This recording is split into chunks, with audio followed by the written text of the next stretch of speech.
Halo Grasubers, dunia mengakui kalau kopi luwak adalah asli dan berasal dari Indonesia.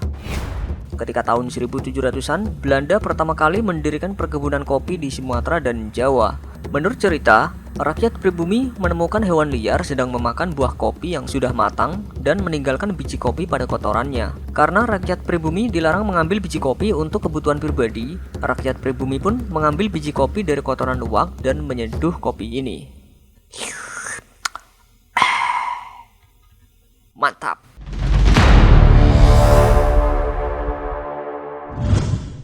Seorang pakar kopi dan penulis buku kopi terkenal, Coffee A Dark History, bernama Anthony Weil, pada tahun 1991 mengimpor 1 kilo kopi luwak ke Inggris yang ia gunakan untuk membuat liputan media.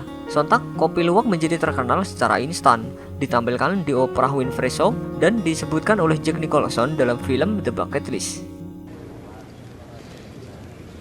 Kopi Luwak, the rarest beverage in the world.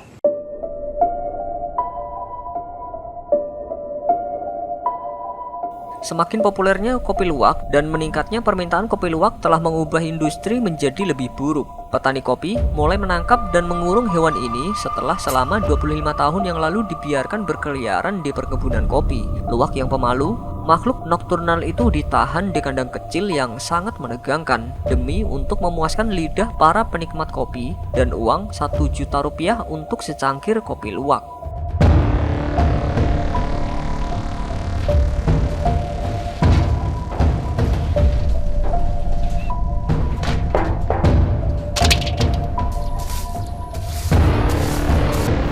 Sebuah film dokumenter BBC mengungkapkan rahasia mengerikan di balik kopi luwak. Terlihat, luwak sedang dibudidayakan di bawah kondisi yang sangat buruk. Para luwak mendapat perlakuan yang sangat melanggar prinsip-prinsip kesejahteraan hewan di berbagai bidang, seperti kebersihan, tempat berteduh, dan mobilitas.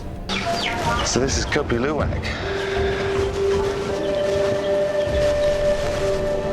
The dark secret behind one of the world's most expensive coffees is revealed. Civet cats, caged for coffee. Cara untuk mendapatkan kopi luwak dari alam liar adalah dengan mengikuti luwak sepanjang malam. Mereka memiliki selera makan yang sedikit dan hidup dalam lingkungan hutan hujan. Jika mencari manual, maka dalam setahun hanya akan mendapatkan 500 kg. Dan kelangkaan inilah yang membuat kopi menjadi sangat mahal. Tony Weil sendiri tidak yakin luwak liar mampu memenuhi permintaan pasar. Ditambah lagi, kekhawatiran dari kopi luwak liar adalah tidak terjamin keasliannya. Bisa saja sudah terkontaminasi dengan hewan lain. Mau yang Mau yang liar. karena Karena kan ada apanya untuk keesannya, asli apa enggaknya. Enggak mau. Katanya banyak yang campur. Entah itu dimakan biawak, atau dimakan apa, kata itu. Enggak mau ya piara. Karena permintaan internasional akan kopi luwak terus meningkat, pembeli kopi mungkin menjadi lebih sulit untuk menilai apakah kopi luwak yang mereka minum benar-benar berasal dari luwak liar. Pada tahun 2014, majalah Newsweek melaporkan bahwa 500 ton kopi luwak bisa diproduksi setiap tahun. Ini adalah 1000 kali lebih banyak daripada yang dapat dihasilkan dari panen liar. Salah satu peminat terbanyaknya adalah Cina. Karena jika orang Cina tertarik untuk membeli sesuatu, maka itu adalah pasar yang besar.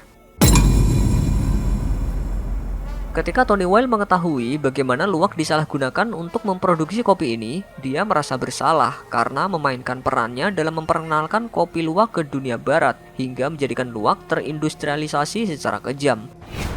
Melalui situs The Guardian, dia mengajak untuk mengakhiri perdagangan kopi luwak yang benar-benar tidak masuk akal dan sangat mengerikan ini. Dalam video investigasi dari organisasi pembela hak satwa atau PETA menunjukkan kalau para luwak diberi makan biji kopi dalam kandang, kotorannya dikumpulkan dan kemudian dijual dengan harga mahal. Dalam kandang, luwak kehilangan kebebasan, kehilangan keluarga, dan segala sesuatu yang bisa membuat nyaman. Rekaman video memperlihatkan luwak yang dikurung menunjukkan perilaku neurotik, seperti berputar,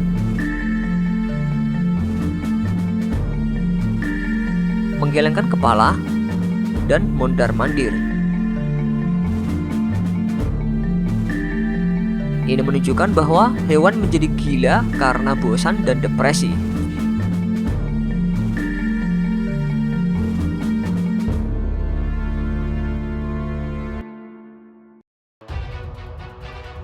Selain stres, luwak juga mengalami masalah kesehatan fisik akibat terlalu banyak makan biji kopi yang kurang nutrisi dan vitamin. Mereka menelan kopi yang setara dengan 120 double shot espresso setiap hari untuk menghasilkan kopi luwak. Sementara, konsumsi kafein yang berlebihan diketahui berkontribusi pada malnutrisi dan kerontokan bulu. Bisa kita bayangkan, jika kita minum espresso sebanyak itu, kita juga akan merasakan roh yang keluar dari tubuh seperti yang dirasakan luwak. I'm good. I'm just cleaning up. Alex, why are we running? I just have so much energy. Luwak yang ditangkap biasanya mati dalam beberapa tahun. Jadi, petani memburu luwak liar dari hutan untuk menggantikan luwak yang mati dan menjaga operasi serta produksi mereka agar tetap berjalan. Kebanyakan dari luwak adalah pemakan buah. Tentu ini sangat membantu untuk penyebaran benih seperti bibit pohon dan mereka berkontribusi kepada regenerasi hutan. Selain buah, luwak juga memakan mamalia kecil seperti tikus, tupai, reptil, siput dan hewan lain yang dianggap hama. Jadi, ketika luwak dikeluarkan dari ekosistem, spesies hama ini berkembang biak dengan pesat. Investigasi tim PETA di Bali mengungkap bahwa banyak petani yang salah mengiklankan biji kopi mereka dari luwak liar, padahal sebenarnya berasal dari luwak yang dikurung. Dua petani Indonesia yang memelihara luwak mengatakan kepada penyidik bahwa mereka dapat memproduksi dan menjual kopinya dengan label luwak liar. So the animal we use to make the coffee take from the wild animal, from the jungle. Yeah. So every morning we came to the jungle, then the poop we collected from the ground.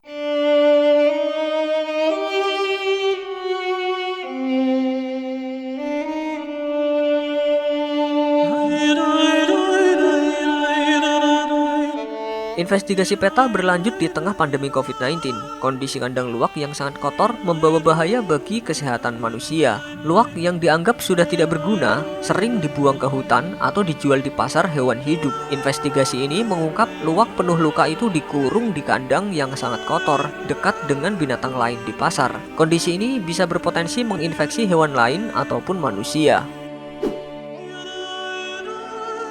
Kasus pertama SARS tercatat di Provinsi Selatan Guangdong pada November 2002 dan muncul lagi pada 2015. Otoritas Cina Selatan menenggelamkan, menyetrum, dan membakar ribuan luwak untuk menghilangkan kemungkinan sumber virus SARS. Tes genetik menunjukkan adanya hubungan antara luwak dan virus SARS pada waktu itu.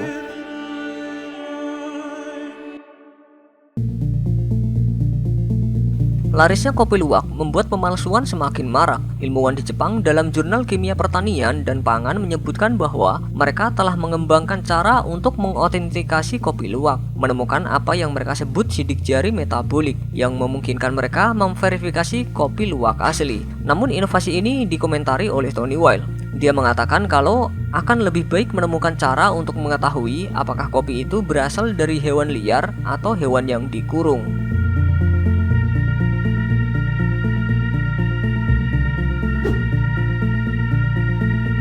Melihat kengerian budidaya luwak untuk kopi, seorang ahli biologi sintetis melakukan eksperimen untuk mengembangkan proses fermentasi dengan meniru beberapa perubahan yang terjadi pada biji kopi pada saluran pencernaan luwak. Enzim protease dalam usus luwak memotong protein menjadi potongan-potongan kecil. Itulah yang mengubah profil rasa menjadi lebih halus. Dengan temuannya ini, ia berharap agar tidak ada lagi luwak yang tersakiti.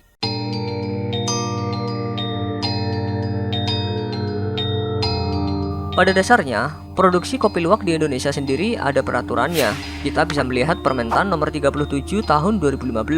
Luwak yang dipelihara sesuai prinsip kesejahteraan hewan akan lebih dapat dijaga kualitasnya dibandingkan yang dihasilkan dari luwak liar. Hal ini disebabkan karena hewan rutin diperiksa kesehatannya, pakan yang diberikan dapat dikontrol, serta kopi yang dikeluarkan bersama feses langsung diambil dan diproses, mulai dari pencucian sampai pengemasan dalam kondisi yang masih segar. Sehingga kesinambungan dan keamanan pangan bagi konsumen lebih terjaga, karena kesinambungan dan keamanan pangan akan sulit dilakukan pada kopi luwak yang diperoleh secara liar.